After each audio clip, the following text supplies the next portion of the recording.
باسم سليمان، محامي مصري شماس أرثوذكسي باحث لاهوتي مسيحي سابق، وأسلمت لله الحمد. دي طبعا بطاقتي، باسم صبحي سليمان سوريال. أنا لا أخفى أن أنا أبين الرقم القومي، لا أخشى أبين أي معلومات عني، وأنا لم أرغب في تغيير اسمي لأسباب قانونية، لأن أنا راجل محامي، اسمي في عديد من القضايا، فيعني الأمر صعب شوية بتغيير اسم محامي، أمر مرهق جدا جدا جدا، وهيدخلني في إشكاليات قانونية كتير جدا جدا في القضايا. يعني ثالثا، اسمي لا ينافي الاسلام في شيء. انا كنت صاحب مكتب قبل اسلامي، وبعد اسلامي الحمد لله، عشان بعض الاشاعات اللي بتتقال ده اسلم علشان فقير ومش يمكن المسلمين يساعدوه. والله المسلمين هم عايزين اللي يساعدهم، يعني ما بيصرفوش على حد المسلمين ولا فاتحينها ميغا، يعني بالعكس، اللي بيأسلم بيتنازل عن راسه، بيتنازل عن اشياء كتيره جدا مسيحيا، حقوقه ليه في المسيحيه. انا كنت صاحب مكتب في محافظه بني سويف، انا من محافظه بني سويف اصلا، الحمد لله من عيله ميسوره الى حد ما، يعني فقبل اسلامي كنت الحمد لله معايا فلوس، وبعد اسلامي الحمد لله معايا فلوس. طيب النقطه الثانيه، اسلم عشان ده هو عنده مشاكل زوجيه مع الكنيسه، فمش عارف يتجوز، مش عارف يطلق، فراح اسلم. لا، احب ابشركم الحمد لله لم يكن عندي مشاكل زوجيه على الاطلاق مع الكنيسه في يوم من الايام ابدا، بالعكس. اكبر دليل اني اسلمت ومعايا زوجتي اللي كانت مسيحيه، هي اللي مكمله معايا لحد النهارده، لا طلقتها ولا عايز اتزوج تاني ولا اي شيء. تربيت مسيحيا عادي جدا زي اي اسره مسيحيه ارثوذكسيه.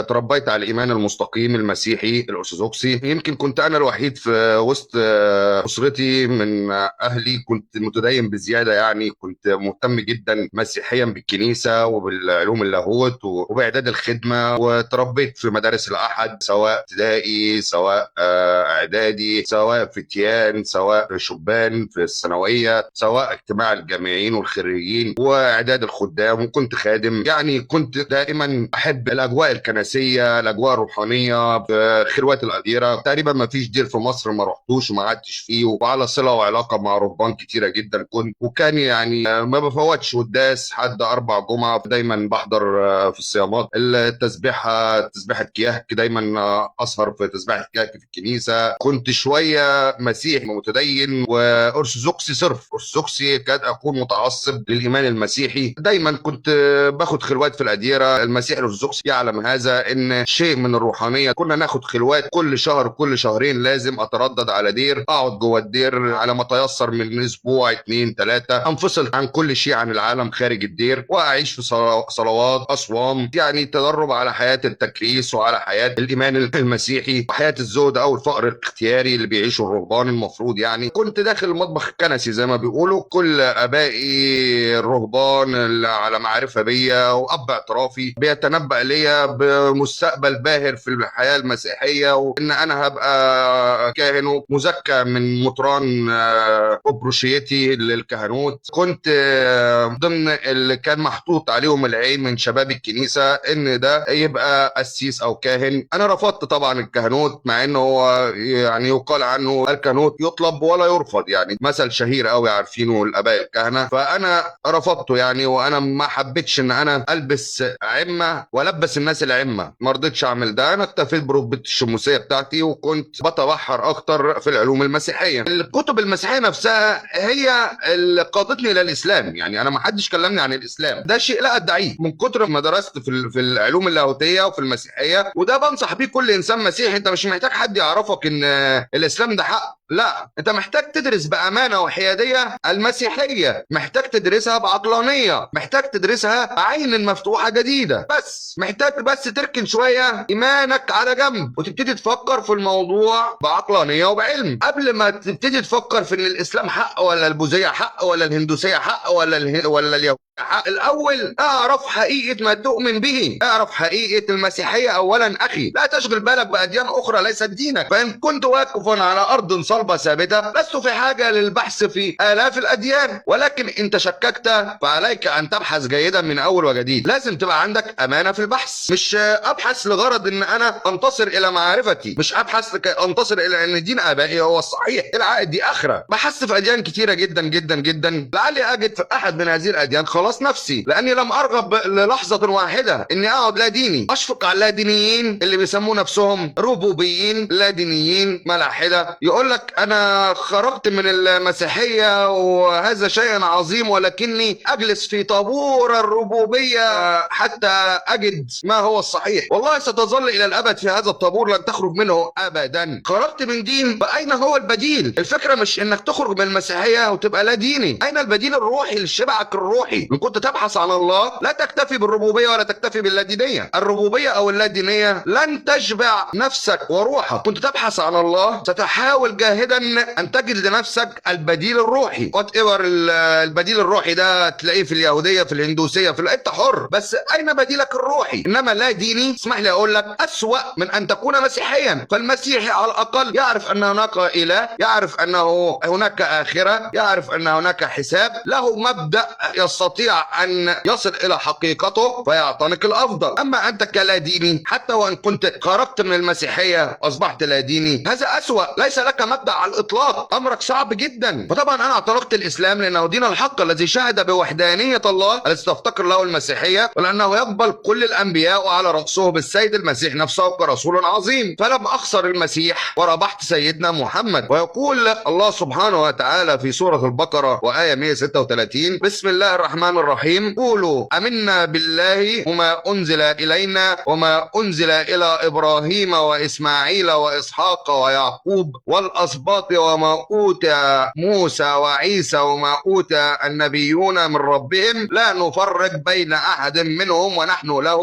مسلمون. لماذا الاسلام تحديدا؟ بل تقول بالتوحيد. اسمع يا اسرائيل، ان الرب الهنا رب واحد. في توحيد في اليهودية، وفي توحيد في السابقه البندائيه، وفي توحيد في اديان كتير، مش في الاسلام بس اهل الفطره. ولكن ما فائده الوحدانيه وانت ترفض نبي معين؟ قال لي قائلا عندما كنت خارجا من المسيحيه جديد: حسنا انك اصبحت تؤمن بالتوحيد، ولكن لما لا ترجع الى اليهوديه بالاولى؟ الاجابه ان الاسلام هو الدين الوحيد الذي وجدت فيه هذه المعادله. انا كنت مسيحي احب السيد المسيح، لا ارغب ابدا فان اترك السيد المسيح. فان اصبحت واقبل التوحيد واؤمن ان المسيح حسب التلمود هو مولود من زنا، وانه ليس نبيا ولكن انسانا كان كاذبا. يعني لا ترفض محمدا فقط، ترفض سيدنا المسيح وترفض سيدنا محمد صلى الله عليه وسلم. لا تشبع ما احتاج. 2015 تقريبا خرجت من الديانه المسيحيه، ثم اعطيت نفسي فرصه اهدى ايمانيا ونفسيا واجتماعيا لمده سنه دراسه تقريبا ادرس فيها الاديان. درست اديان اخرى كثيره، يعني لعلي اجد فيها خلاص نفسي، مثل السابقه المندائيه، مثل بعض المذاهب الاسلاميه،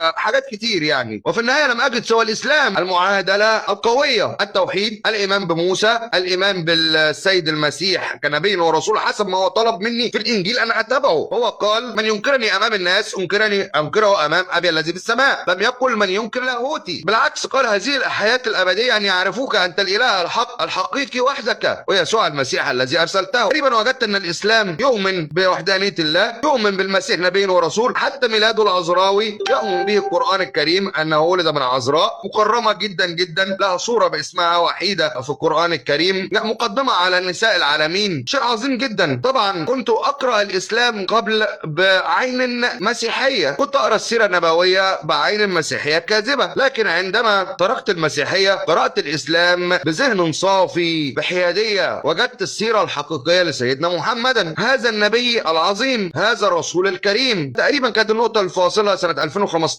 حسنت امري في خلال سنه واسلمت تحديدا في 12/11/2017. هل واجهتني مشاكل؟ واجهتني طبعا بعض المشاكل، ولكن لله الحمد يمكن وضعي كرجل، وضعي كمحامي، وطبعا الله الحافظ اولا واخيرا المستعان، ولكن لنا الاسباب يعني جعل كثيرون لا يستطيعون محاربه، لله الحمد. خاصه نقطه محامي منعت كتير من التطاول عليا، منعت كتير من التربص بيا، لله الحمد، لاني دخلت الاسلام عن يقين وعن علم. المسيحيه من وانا داخل المسيحيه كنت اقول انا ناصري، اتبع يسوع الناصري ولا اتبع بولس المهرطق، انا موحد واتبع تعليم المسيح شخصيا التي بها التوحيد في الانجيل. ولكن لقيت نفسي ان انا محتاج كده دين تفصيل جديد. اين الدين الذي يقول ان المسيح رسول وان الله واحد؟ لم اجد الا الاسلام، هو الوحيد الذي وجدته يضمن لي هذا الاعتقاد وهذا الايمان. فحسمت امري واسلمت. اخويا المسيحي يا من تسمعني الان، فكر جيدا في امر خلاص نفسك. لن يفيدك اقوال الاباء، لن يفيدك كتاب محرف، لن يفيدك فكرة هذا ما وجدنا عليه ابائنا، لا يفيدك. كل واحد هيحاسب عن نفسه، فبنفسك ستحاسب ولنفسك ستحاسب. فكر جيدا في امر خلاص نفسك، وانا مستعد اساعدك في اي شيء، علميا قانونيا، اي شيء انا تحت امرك فيه، طالما هيكون فيه خلاص لنفسك وهدايتك. اهم حاجة تكون بتبحث عن الله بجدية، وانا واثق ان الله سيعلن ذاته لك، هيعرفك كل شيء وهيعرفك الحق وهيقودك للحق، لاننا طلبناه ولم يخذلنا، واعلن ذاته لنا من خلال القرآن الكريم، من خلال الكتاب المقدس الذي في يدك. من بعض المواضع التي لم تحرف هتلاقي كل شيء. تابع محاضراتي، تابع قناتي، تابع مقالاتي وكتاباتي، لعلها تكون سببا في خلاص نفسك.